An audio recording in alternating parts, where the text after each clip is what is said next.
The Lord be with you. And also with you. Well, I'm very glad you're here this morning, and one for starting on time. And so I'm Reverend Cindy, for those who don't know me, and I'm excited to present Walter Stahr for our very first week of celebrating Black History Month. All through the month, we will be presenting various information or ways to celebrate Black history, so I hope you will go on a one-month journey with us. So I want to introduce, our very own Walter, who is the author of 3 books, John Jay, William Henry Seward, and Edmund Stanton.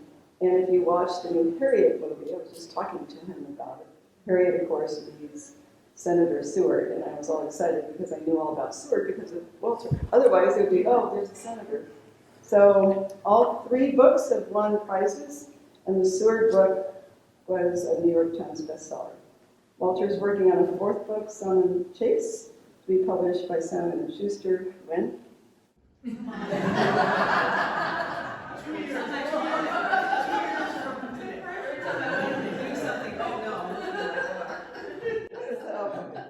And all these men were lay leaders in the Episcopal Church. I always tell people the Episcopal Church was always in the forefront of our history. And they led in the anti-slavery crusade. Welcome, Walter. Thank you.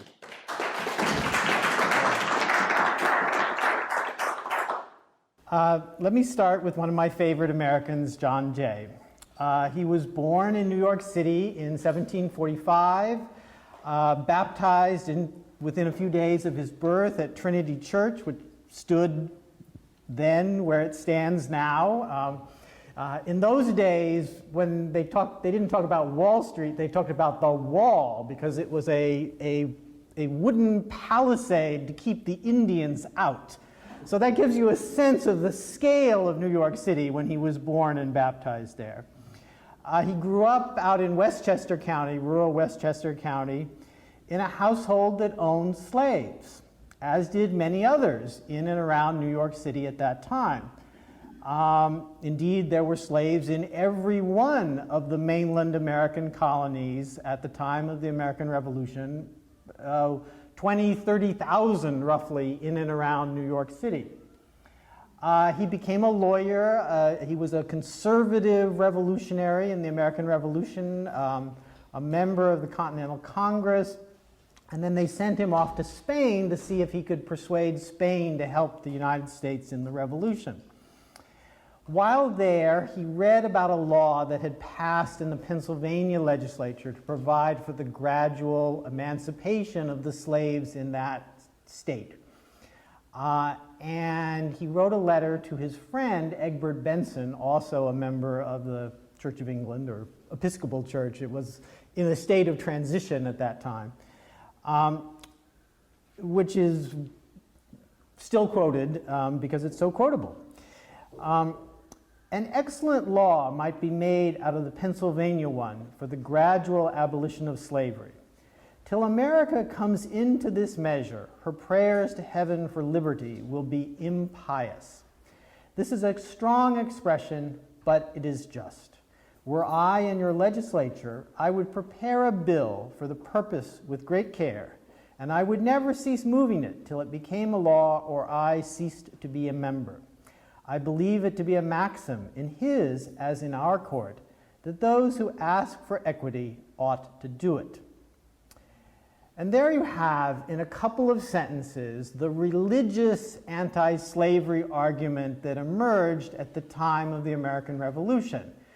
A nation that declared that all men are created equal and that was fighting for its own liberty, how could it do this and keep men and women in slavery?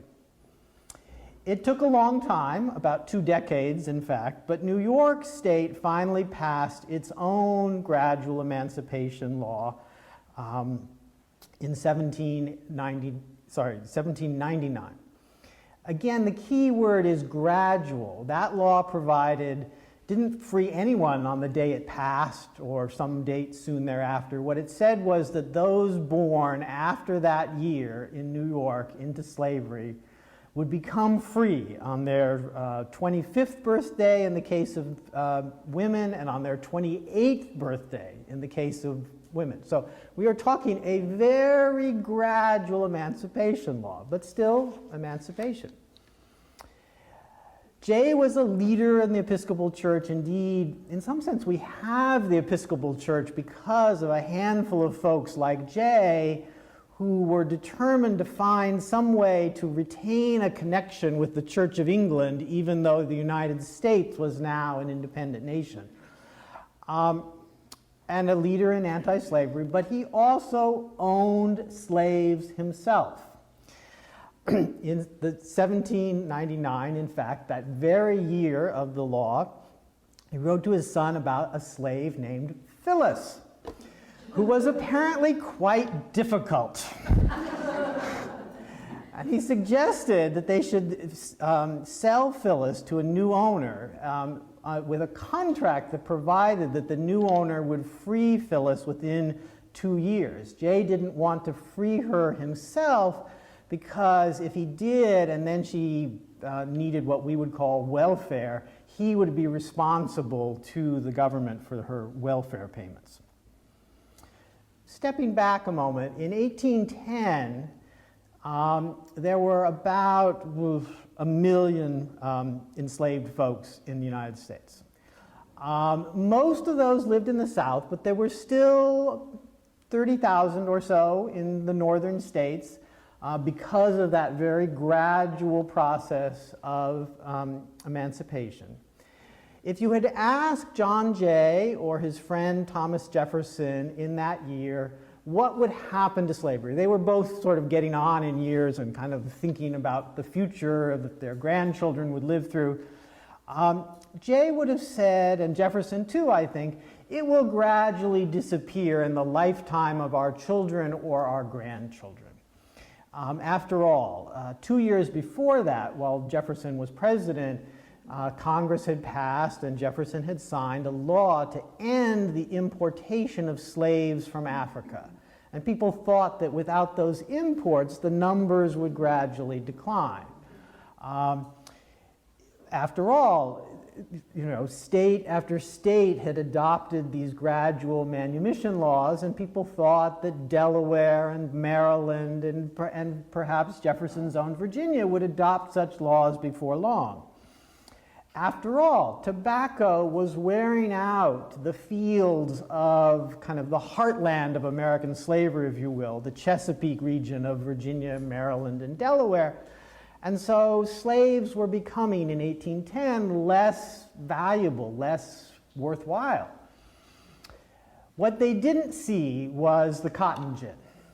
The cotton gin and the spread of cotton through the South revolutionized American slavery. And suddenly, as cotton boomed, slavery boomed. So by 1860, the eve of the Civil War, there were 4 million enslaved people in America. Slaves had grown more rapidly as a percentage of the population than other categories. Instead of fading away, American slavery was booming on the eve of the Civil War.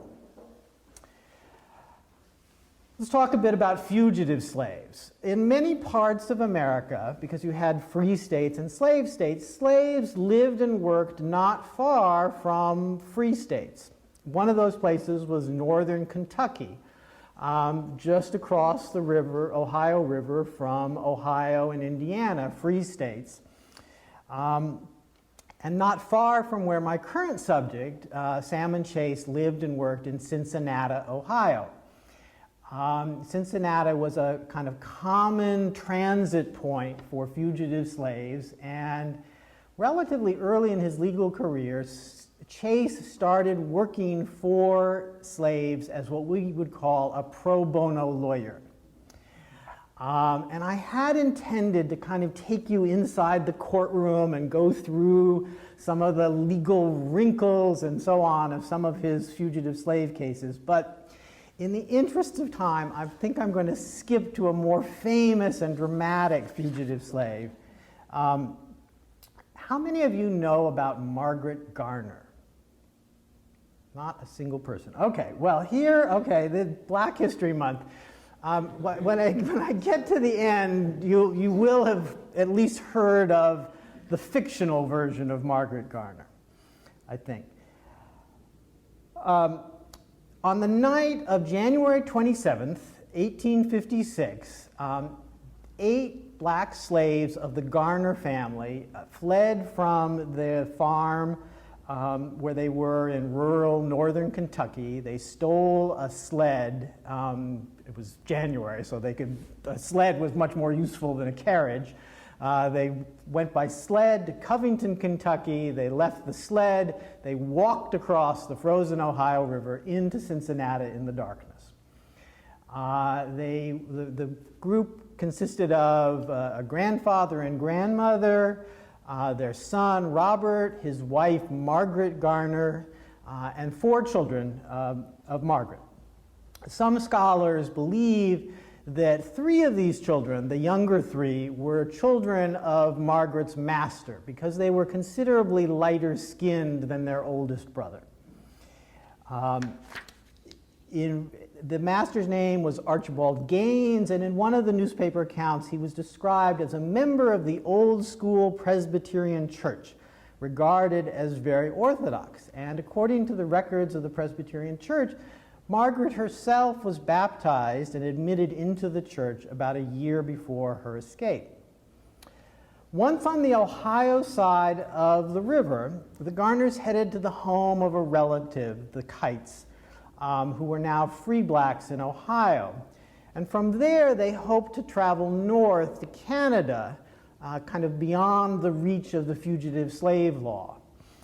But their masters, I use the plural because the adults were owned by 2 different masters, had noticed their escape, had followed them to Cincinnati, and on the morning after their escape, they approached the house with a couple of federal marshals to arrest and take them back to Kentucky as slaves. As they approached the Kite house, Margaret took up a sharp knife and with it slit the throat of her oldest daughter from ear to ear. Right. And she then used the knife and was running around the house chasing her other children, trying to catch them. The marshals came into the house, arrested her and the other adults. She was quoted in the newspapers as saying that, quote, she had killed one and would like to kill the 3 others rather than see them again reduced to slavery. So the 7 surviving Garners were then placed in a city jail, and a legal battle ensued between the federal authorities, who wanted to see them declared slaves and returned to their masters in Kentucky, and the state authorities, who wanted to try Margaret for murder and try the other adults as aiders and abettors of the murder, and thus keep them in Ohio, where even if some of them served jail terms, they would ultimately become free. So in a weird way, the attempt to try Margaret on murder charges was an attempt to secure her freedom. You can imagine, this is right, my mother's shaking her head. It's really bizarre. And so, particularly with the murder, it was front page news, not just in Ohio, but nationwide. The New York Tribune said that Margaret Garner proved that Southerners were just wrong when they claimed that slaves liked slavery. Quote, like the rest of us, they yearn for freedom, and having achieved freedom, though but for a few days, they welcome the grave as the alternative to bondage. On February 28th, after this legal battle, which the whole book about all the legal wrinkles, and I am going to go into it to some extent in the new book, the federal judge declared that they were fugitive slaves, and he sort of handed them over to the marshals and others waiting there to take them back to Kentucky, and kaboom, within sort of an hour of the verdict, they were back in Kentucky. My man Chase was by this time the governor of Ohio. He wasn't in Cincinnati any longer. He wasn't in the courtroom. He wasn't one of the lawyers representing the Garners. He read about it in the newspapers, but it was a little too late to do anything. He was asked to send a note to the governor of Kentucky saying, hey, these people are fugitives from the legal processes. You know, we were trying her for murder. Send her back to be tried for murder. He did try that, and he didn't know what was going to happen until he read again in the newspapers of another horrible incident in the Garner history. The steamboat that was carrying the Garners south to New Orleans to auction them off ran into another steamboat in the dark of night on March 8th. This happened, I spend time reading the newspapers, and it's amazing how often the headline is steamboat collision, steamboat explosion. I mean, it was a dangerous way to get from A to B. Anyway, one of the other Garner children drowned in the steamboat accident, and Margaret Garner is again quoted in the newspapers. She, quote, exhibited no feeling other than joy at the loss of her child. Now, I step back for a moment. I don't know that that's what Margaret really felt or said, but unfortunately we don't have Kent with the videotape, to give us what Margaret really thought. The surviving Garners were placed on another boat, and 6 years later, in the midst of the Civil War, when Chase wrote a long letter about the Garner case, he didn't know what had happened to them. And we don't know much about what happened to them. We do know that Margaret died about 1858 from a fever. Now, has anyone figured out who Margaret? No. Margaret Garner is the prototype of the central character in Toni Morrison's novel Beloved. Toni Morrison read a brief account. A minister went to see Margaret Garner in jail, and the minister wrote a long account which appeared in a newspaper of kind of Margaret's, mental state, and Toni Morrison read that. She didn't read, a whole book about Margaret Garner. She just read that one thing, and then she said, I didn't want to learn any more. I wanted to get inside her head. And so she got inside her head in a brilliant book, and in which she imagines Margaret years later haunted by her daughter. And Margaret Garner is also the central figure in a modern opera, Margaret Garner. She is, how to put it, of fugitive slaves, most of whom were fairly anonymous, she has achieved a measure of fame. So let's step back for a moment and ask ourselves, how did fugitive slaves help end slavery in America? There weren't very many of them, maybe 1,000 a year, right? Out of 4 million enslaved people, it's a drop in the bucket. But many Southerners, when they saw the way in which Chase and other Northern leaders helped fugitive slaves, started to think about the North as another country, an enemy. And many Northerners, when they saw the way in which Southerners dominated Congress and engineered laws such as the Fugitive Slave Law of 1850, which was hated in the North, started to think of the South as another country, which they hated because of what they called the slave power. Namely, they weren't referring to the power of enslaved people. No, they were referring to the power of slave masters in Washington who seemed to have, control of the presidency and the Congress and the courts. And Northerners started, and my man Chase was an early part of this, to form anti-slavery political parties, which started off tiny. In 1840, the year the kind of first anti-slavery presidential candidate, fewer people voted in percentage terms for that candidate than voted in the most recent election for the Green Party. So if you imagine that over the next 2 decades, the Green Party would go from its current kind of insignificance to win the presidency. That is what happened in the lifetime of my current characters.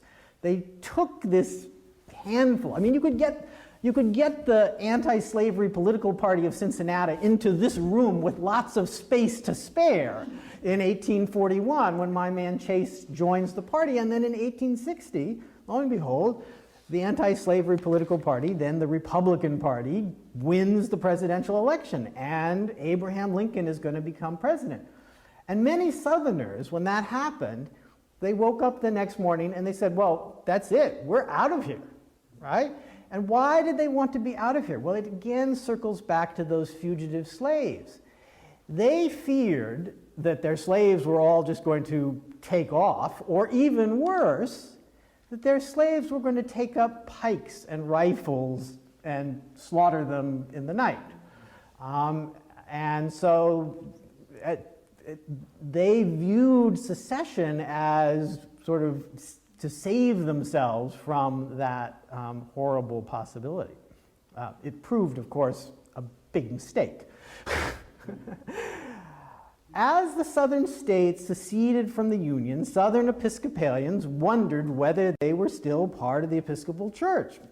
And one of them, Bishop Leonidas Polk, the Bishop of Louisiana, issued a pastoral letter on January 30th, 1861, saying that since Louisiana was no longer part of the United States, his diocese was no longer part of the Episcopal Church of the United States. I went back to read the letter. There's no suggestion that he consulted with his standing committee before he sent this letter.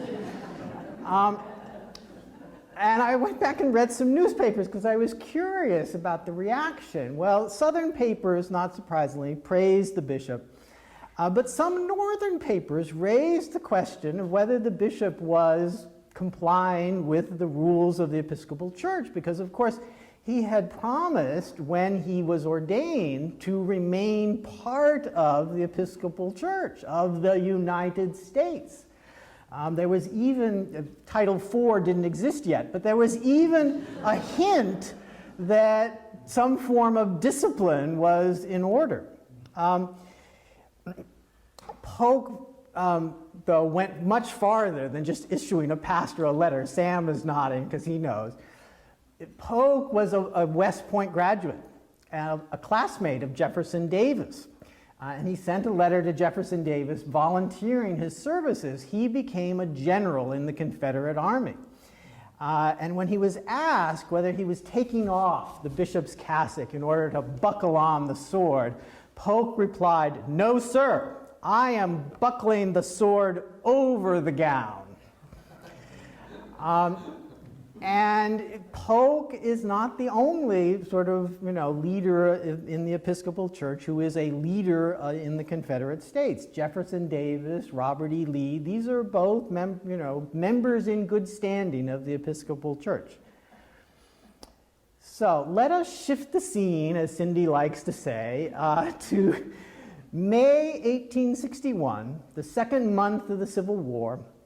Hampton, Virginia, a small town in the Chesapeake.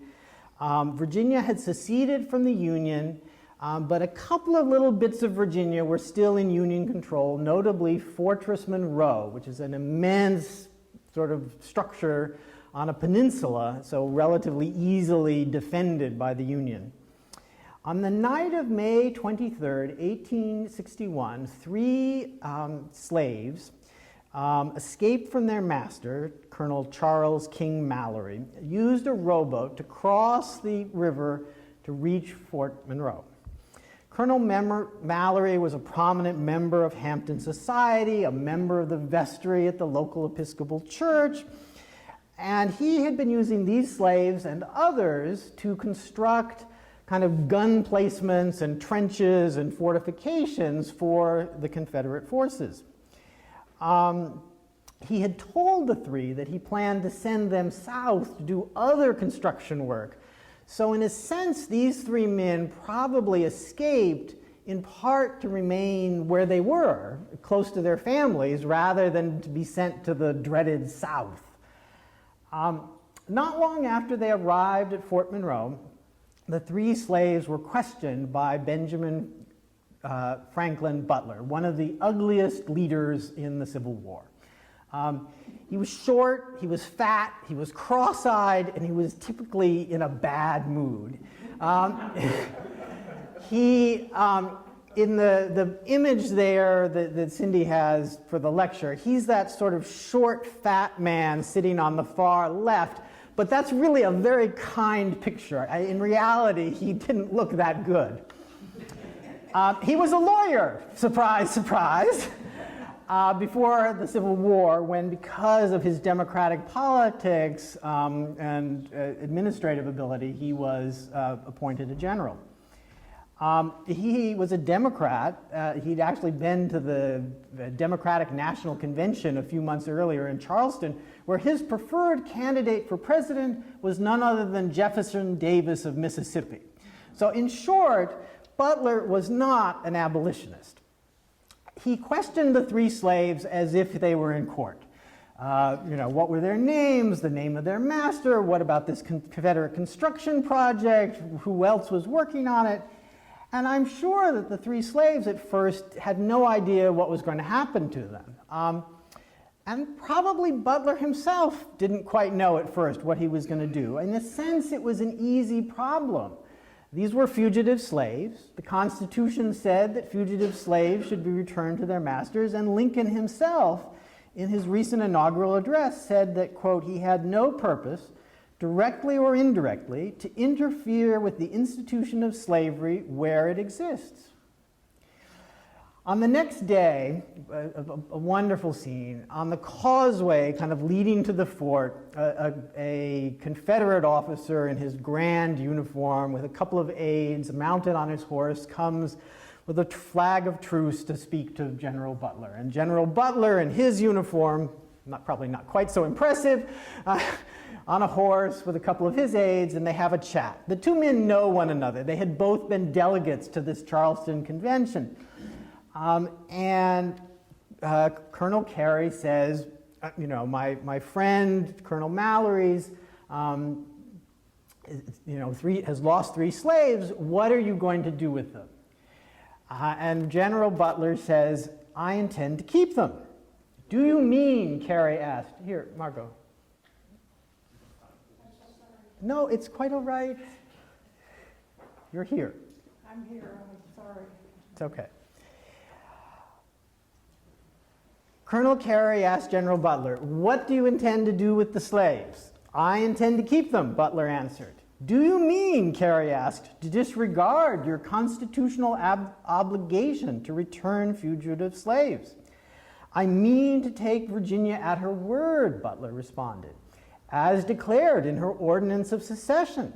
I am under no constitutional obligations to a foreign country, which Virginia claims to be. But you say we cannot secede, Carey retorted. You say that secession is invalid, so you cannot consistently keep the Negroes. But you say you have seceded, Butler said, so you cannot consistently claim them. I shall hold these Negroes as contraband of war, since they were engaged in the construction of your battery and are claimed as your property. This was probably the first time in history that the word contraband had been applied to people rather than things. Under the laws of war, a commander could seize property that the other side was using for belligerent purposes. So, if you stumble upon a pile of shovels that the other side is using to dig its trenches, you can seize those shovels or horses. But again, Butler is using the laws of Virginia against Virginia, right? Under Massachusetts law, these black men wouldn't be property, but Virginia regarded them as property, and so for the purposes of the present, he was going to regard them as property as well, and put them to work, pay them wages in Fort Monroe. He did provide one escape hatch. He said that if Colonel Mallory would come and take the oath of allegiance to the United States of America, he shall have his Negroes. But they both knew that wasn't going to happen. Butler sent a letter to Washington explaining what he had done and why, and even before the letter reached Washington, he had spoken with some reporters and the story was getting into the newspapers. There was a wonderful cartoon in Harper's. It shows a large black man kind of under the walls of Fort Monroe, and his white master is at a little distance with a whip in his hand, and he says, "Come back here, you you black rascal," and in dialect, which I won't attempt to do, the black man says, "I can't come back now, I'm contraband." Right? And behind the black man, you can see other little black figures in the background scurrying towards the safety of Fort Monroe, and that indeed is what happened. Even before Lincoln and his cabinet debated what to do about the 3 blacks who had first arrived, another 50 or 60 men, women, children, old folks had arrived in the safety of Fort Monroe. They debated this question only a week after the first 3 arrived in Washington, and they agreed with Butler's approach. And my current subject, Chase, I learned in my research, probably drafted the response. It directed Butler not to surrender the slaves to their alleged masters, but instead to employ such persons in the services to which they may best be adapted, keeping an account of the labor by them performed, of the value of it, and of the expense of their maintenance. The question of their final disposition will be reserved for future determination. In our era, we would call that kicking the can down the road, but it proved to be a huge turning point in the American Civil War, because the dozens of contrabands at Fort Monroe soon turned to thousands upon thousands of blacks who fled slavery to take protection under the wings, if you will, of the Union Army, not just at Fort Monroe, but kind of everywhere that the Union Army went in the South. And soon, people were saying that, the appropriate thing for Lincoln to do was to issue an Emancipation Proclamation. He was not keen at first. We call him the Great Emancipator, but we lose sight of how reluctant he was to issue those proclamations. A large part of the reason was that not all of the Union states were free labor states. Kentucky, Missouri, Maryland, Delaware, these are all part of the Union, providing men and paying taxes, and they're all slave states, right? And so he is very reluctant to issue an Emancipation Proclamation. He finally does so in part, he says, and this language I'll quote at greater length in the book, but in Chase's diary he notes that Lincoln, who rarely talked about God, on the occasion when he talked about why he was going to issue an Emancipation Proclamation, said that he'd made a promise to his maker that he would do this when the Union Army won a victory. And although Antietam wasn't much of a victory, he felt that he owed it to his God to do this, and that was his explanation. A key part of the proclamation dealt not just with freedom for slaves in the states that were still in rebellion, but also with enlisting them into the Union Army. And where did the slaves come from, or the blacks, I should say, who came, if you've seen the movie Glory, it talks about the 54th Massachusetts Regiment, a regiment that included Harvard graduates and the sons of Frederick Douglass. In short, a very educated, elite regiment coming from the free states. But that is not where most of the almost 200,000 blacks who wore the Union Army came from. Most of those blacks started their lives as slaves. They were enlisted in Louisiana and Mississippi and Georgia and other places. And I think that Lincoln and the cabinet, probably not Chase. Chase knew more blacks than any other member of the cabinet. But I think most of them thought that these black soldiers would kind of do a little bit like what they'd been doing for the Confederates, dig ditches. guard forts. But pretty quickly, the black troops proved that they could fight. On the 27th of May, 1863, Union General Nathaniel Banks ordered an attack on Port Hudson, looming over the Mississippi River about 20 miles north of Baton Rouge. And 2 black regiments from Louisiana played prominent roles in the attack and suffered substantial casualties. Banks, in his report to Washington, said that the severe test to which they were subjected and the determined manner in which they encountered the enemy leaves upon my mind no doubt of their ultimate success. And as soon as that report ticked across the telegraph wires, my man Stanton handed a copy to the Associated Press. And so those words of praise of the black soldiers were not just filed away in the War Department files, no, they were in the newspapers. A couple days later, on the 7th of June, 1863, 3 black regiments fought in the short, sharp battle of Milliken's Bend, Louisiana. These troops were very green. Some of them had received their rifles only the day before, so they'd probably never even shot the rifle, right? And again, they fought very bravely in a bitter hand-to-hand combat. And Harper's Weekly, which at the time was kind of CNN and Fox combined, you know, sort of the visual way in which Americans were keeping track of the war, printed a report of the battle and an image. And in the image, the sort of central figures are the black soldiers using their bayonets, the kind of one end of the rifle, or the butts as clubs, the other end of the rifle, to defend the terrain. An officer at Grant's headquarters reported to Stanton that the sentiment of this army in regard to the employment of Negro troops has been revolutionized by the bravery of the blacks in the recent battle of Milliken's Bend. Prominent officers who used to, in private, sneer at the idea are now heartily in favor of it.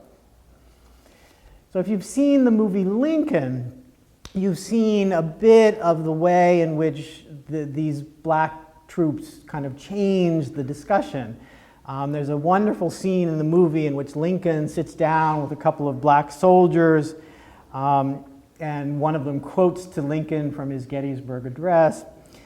The movie is basically about the process of amending the Constitution to end slavery in all the states, including Kentucky and Missouri and Delaware. And you see in the movie how my man Seward used bribery to get the amendment through the House of Representatives. But you see in the black soldiers and the relationship of Thaddeus Stevens with his black mistress, you see how in the few short months of the Civil War, blacks had kind of changed the equation. Blacks on the battlefield using their rifles as clubs. Black ministers, all the accounts of the contraband camps talked about how the blacks had organized themselves into churches with black ministers, and those churches were well attended on Sunday mornings. And black children going to school. Again, the northern newspapers had accounts of black children learning to read and write in schools in these contraband camps or in territory that had been sort of deserted by white masters and was essentially being run by blacks under light guidance from the army. So people realized by early 1865 that it would be impossible to turn back the clock, that the slaves had earned their freedom through their work during the Civil War. Let me stop there. I've succeeded. I have 5 minutes for a few questions. Walter, Yes? somehow I've gotten the impression that there was a law passed in the U.S. in 1808 that forbade the importation of further slaves. Yes. Into it. How did then the population grow in such a number, up to 4 million at the time of the war? Okay. So the question was, you have a law passed in 1808 which forbids the import of slaves from Africa. And in other places, let's take Cuba, if such a law had been passed, the slave population would for sure have declined. Because in Cuba, where slaves were worked to death, and I mean worked to death in the sugar plantations, without a sort of continual stream of slaves from Africa, the population would have declined. American slavery was not as harsh as Cuban slavery or Jamaican slavery. And in particular, a thriving, how shall we say, slave industry developed. So the places like Virginia, Maryland, Delaware, where slavery wasn't particularly profitable in tobacco, became slave breeding places.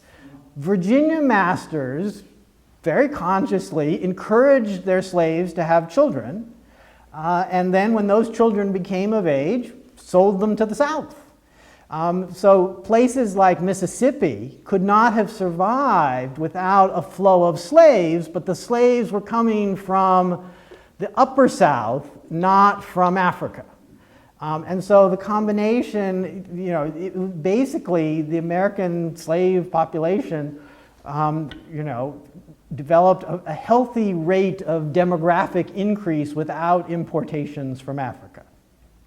There was discussion right on the eve of the Civil War. Some folks, in Mississippi in particular, Sam, I hate to say, said, wait a minute. If we believe slavery is right and moral, surely it's a good thing to bring those benighted blacks from Africa here. We should repeal the 1808 law and resume the importation of slaves from Africa.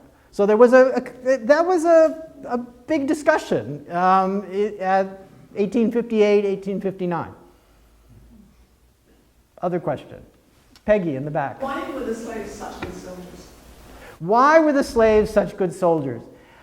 I think people way underestimated. They had seen them just sort of, docile working in the fields, and I think they totally underestimated the sort of resourcefulness of the slaves. Because, at Milliken's Bend, I suspect that most of the slaves really didn't know how to use the rifle for its intended purpose, but they saw that bayonet. I assume everyone has seen a bayonet. It's not hard to understand what that's for. And they also were, quite quickly realized that you could use the other end of it, in hand-to-hand combat.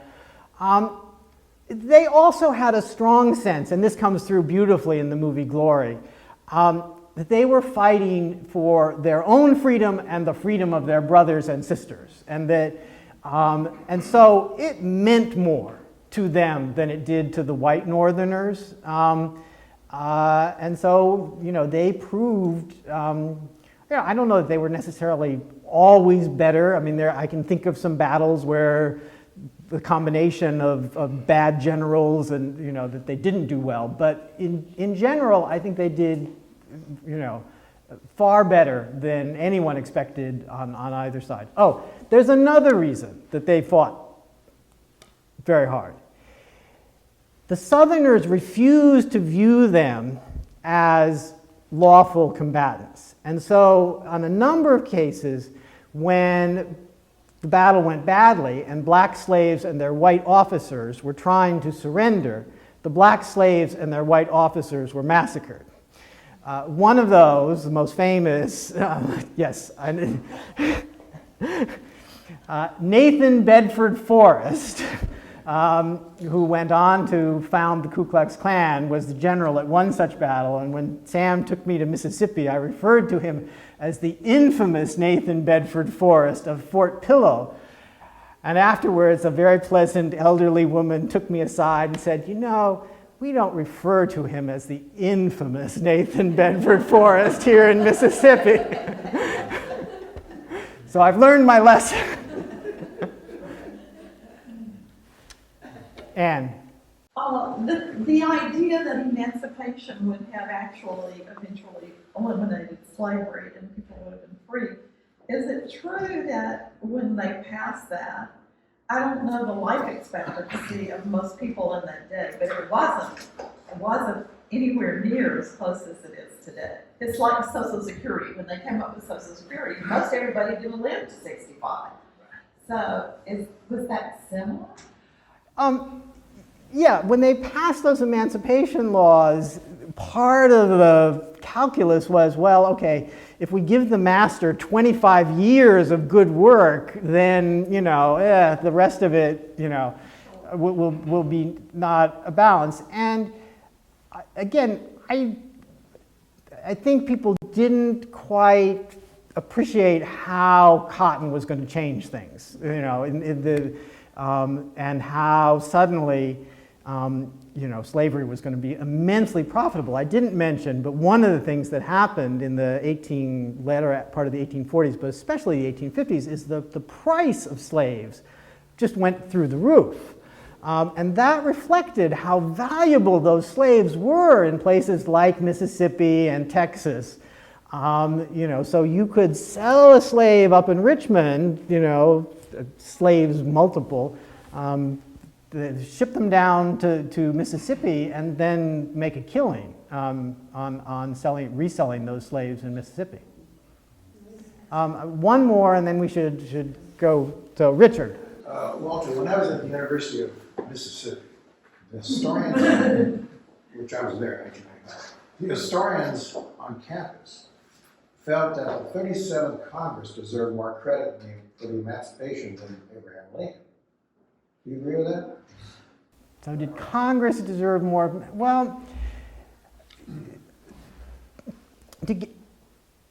what Lincoln did was issue, you know, a proclamation, right? A piece of paper, right? And it said that the slaves in the rebellious states are free. Well, wait a sec. He doesn't control the rebellious states. Those people with the Confederate flag control the rebellious states. So in a sense, it doesn't do much.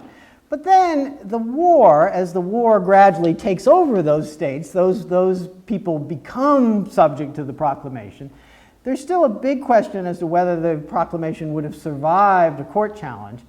And clearly, Congress, by passing the constitutional amendment and sending it to the states and sending it early, it would have been a different story if it had waited a year into Reconstruction and Andrew Johnson had been president. But it was passed in January of '65 and sent to the states.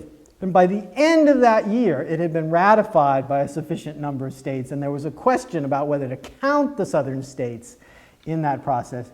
I think Congress does get, and we haven't talked about the Confiscation Acts, which purported to free the slaves but weren't enforced. I think Congress does deserve credit along with Lincoln for emancipation and more generally for the North winning the war. All right, I'm going to stop. You know where to find me if you have further questions or want reading recommendations.